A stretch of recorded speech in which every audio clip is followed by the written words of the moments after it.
booy bii nag dafa jël benn paquet de soupe daal di joxe carte bancaire am pour fay. caissier bi ba mu dugalee carte bi mu gis ne carte bi amul dara ci xaalis. caissier bi daal di ne ko sa carte bi amul xaalis. booy bi ne ko insistel mën naa am dafa am erreur. caissier bi nag ba mu dugalaatee carte bi ba tey carte bi jàllul. caissier bi ne ko sa carte bi amul xaalis. daal di ne ko est-ce que am nga beneen moyen boo fayee. booy bi nag ci la lambee ay poosam mu gis ne moom yorul sax xaalis liquide. ci la waxee caissier bi c'est désolé daal di këf paquet bi daal di daw. femme bi nekkoon foofu mi ngi naan ko ñëwal fii nga fay fan nga jëm. femme bi nag ci la waxee caissier bi xanaa gisoo kii di daw la moo tax mënoo koo topp. caissier bi ne ko duma ko topp di bàyyi nii place bi. te moom lu mu jël sax seerul jaralu ma koy topp. femme bi ne ko lan moo tax doo woo police. mu daal di ne ko soo ko mënul topp man danaa ko topp parce que kii li muy def nii baaxul. ba mu jénnee place bi nag ci la ko gis daal di ne ko yow laay waxal taxawal. booy bi nag ci la gisee ne femme bi mi ngi koy topp ci la dawee nag pour réer ko mais nag ba tey femme bi bàyyiwul mi ngi ko topp booy bi nag ci la dawee ba dugg seen kër ci la duggee appartement bi mu dëkk daal di tëju ba femme bi ñëwee nag xamul fu booy bi jaar. booy bi nag mi ngi gis femme bi wante femme bi mënu koo gis mook maamam ñoo dëkk maamam ci la ko waxee jeesi ñëw nga. booy bi nag jeesi la tudd jeesi ne ko grand-mère waaw man la. ci la jëlee paquetu lekk bu mu sàccoon pour defar ko maamam nag dafay sëqat bu metti jeesi nag maamam ne ko jox ma sama sirop bu ma tegoon foofu moom nag ba mu tijjee turwaal bi ba jël sirop bi dafa gis na nag sirop bi dafa jeex mu ne ko maam sa garab yi dafa mel ne dafa jeex maamam ne ko li ci desoon bëriwul léegi jëlal sama carte bancaire nga dem ci pharmacie bi nga daan may jëndal beneen bouteille problème bi mooy jeesi xam na ne carte bancaire bi dafa jeex jeesi ne ko ndax da ngaa am beneen carte mu ne ko déedéet mooy carte bi ma la joxoon demal nga jënd ko foofu jeesi nag xam na ne carte bi jeex na te mënu koo wax carte bi jeex na mu ne ko léegi xaar ma dem jëndi ko du ma yàgg booy bi nag yorut xaalis mais dafa bëgg a dem pour li jëndi ko ba mu génnee ci buntu gàlleem nag mi ngi xool ba xam kenn topp ko ba mu xoolee gisul kenn mu daal di dem problème bi mooy ba tey femme bi mi ngi koy topp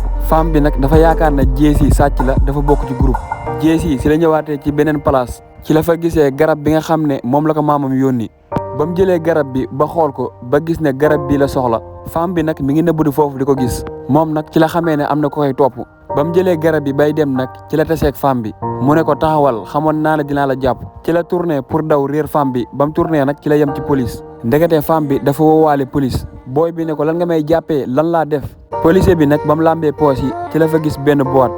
daal ne ko yow lii foo ko jëlee ak fan nga jëm femme bi ne ko bi mooy ñaari place yu mu dugg di sàcc ci la xamee ne femme bi moo ko boole femme bi ne ko yow dileer nga da nga bokk ci ay mafia daal di ne ko yow da ngay jaay drogue wante boo demee police lépp dina leer jeesi ne leen man du ma sàcc lii sama maam moo ko soxla woon te yorutoon benn xaalis wante man du ma sàcc policier bi nag ci la ko mënatee pour yóbbu ko femme bi nag ci la ñibbee këram wante moom tamit maamam la dëkkal maire bi ne ko toogal ñu waxtaan ndaw si nag ci la toog yaayam ne ko dama bëgg nga expliquer ma li nga def ci journée bi yëpp mu ne ko sama journée tey neexul lekkal maire bi ne ko expliquer ma rek damaa bëgg a xam mu ne ko waaw baax na tey damaa gis benn xale bu dugg ci ñaari magasin daal di fay sàcc te xale bu ndaw la man jaaxle naa ci génération bii yaayam na ko lan la sàcc ci magasin bi mu ne ko première magasin bi paquetu soupe la fa sàcc deuxième magasin bi ay médicament mu ne ko deuxième magasin bi ay médicament la fa jël xale bu jigéen bi ne ko waaw mu ne ko loolu moo tax ba ma ko gisee damaa woo police jàpp nañ ko ba yóbbu ko yaayam ne ko kooku nga naan sàcc boo demee sax 1h100 la dafa soxla ndimbal ndaw si ne ko déedéet maman kooku du nit ku baax maire bi ne ko da nga ne ay médicament la sàcc lan la koy doyee est-ce que nekkul ne dafa yor malade ndaw si ne ko maman lan nga ma bëgg a wax maire bi ne ko dama lay expliquer benn histoire bu yàgg jamono yooyu xale bu ndaw nga woon ci année 70 yi maa ngi yoroon sama liggéey nekk ci bonne condition mais dafa jekki saay rek lépp changé économie dëkk bi daal di daanu ci noonu entreprise boo doon liggéeyee mënatul fay employé yi man nag damaa bokkoon ci employé yi nga xam ne dañ leen a dàqoon mu nekkoon lu difficile parce que liñ ma doon fay ci laa doon dund ak yow crise boobu diire na ay at yu bëri dem na sax bu mënumaa fay samay facture ci lañ ma jénnee ci kër gi ma dëkkoon mu mujjee dëkk ci sama oto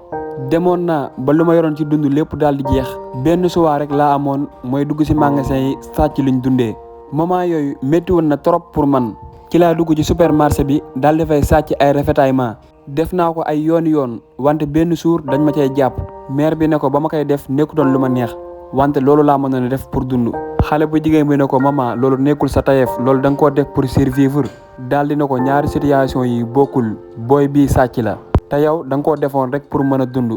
partie 2 bi nag fii lay yem bu fekkee abonné goo maa lay wax nga abonné nga sam vidéo bi da nga commentaire te nga partagé vidéo bi sa benn xarit